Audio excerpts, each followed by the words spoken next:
un État coffré, un État marginalisé, un État inconsolé, un État minimisé. Voici l'état de cet État, espace de gaspillage et de pillage, où chacun envisage un plan, celui d'intégrer un clan. Ici, le soleil à l'excès brille, le peuple s'enroupille, les meneurs jaspillent, de loin l'autre pille, et l'État gaspille, l'on rebute son récit d'action et les traces de cette sublime matière d'antan. Comme poète, j'ai pris un recul en me demandant est-ce que la jeunesse grandissante de ce pays, de manière grandiose, n'est pas kidnappée? De manière générale, est-ce que cette jeunesse grandissante de ce pays n'est pas mise à l'écart? Donc de là, ce titre m'était venu à l'esprit et c'est la raison pour laquelle j'ai sorti cet ouvrage, ce texte, l'avenir d'une jeunesse kidnappée, du genre poétique, qui va faciliter au lecteur de prendre acte de ce dont il est question et en rapport avec le kidnapping, mais surtout un kidnapping mental, parce que ce qui se passe à travers la rue n'est pas vraiment effectif.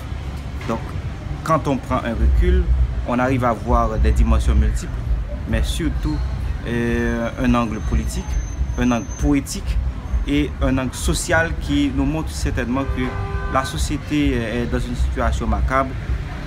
Ça fait appel aux citoyens, ça fait appel à la conscience collective, mais cette conscience collective doit sortir des livres, des esprits, des choses de l'esprit, car la poésie c'est un moyen de lutte, la poésie c'est un moyen d'engagement. À l'aide d'un recul, je vois dans les couloirs très étroits des enfants savrant leurs droits. Ils marchent sur la voie, dévastés, oppressés, sans voix. À l'aide de recul, je vois des collines habitées, entourées de fortunes méprisées. La poussière se répand dans ma ville mère, sous le règne impuissant d'un sinistre maire. À l'aide d'un recul, je vois des députés dépités, s'efforçant à être réputés. La sécheresse humaine au rang, seuls nos poteaux d'unité résistants. Pour moi, quand je dis l'avenir d'une jeunesse kidnappée, la jeunesse c'est la force, c'est l'espoir d'aujourd'hui, ce sont les jeunes qui vont être des leaders de demain. Donc si on ne donne pas de l'importance à la jeunesse, si on ne donne pas de l'importance aux jeunes, qu'est-ce qui va se passer? On va avoir un pays qui ne sera pas marqué par le développement durable et intégré, le développement transgénérationnel. Donc on a besoin de développement transgénérationnel, un développement qui peut traverser les générations futures.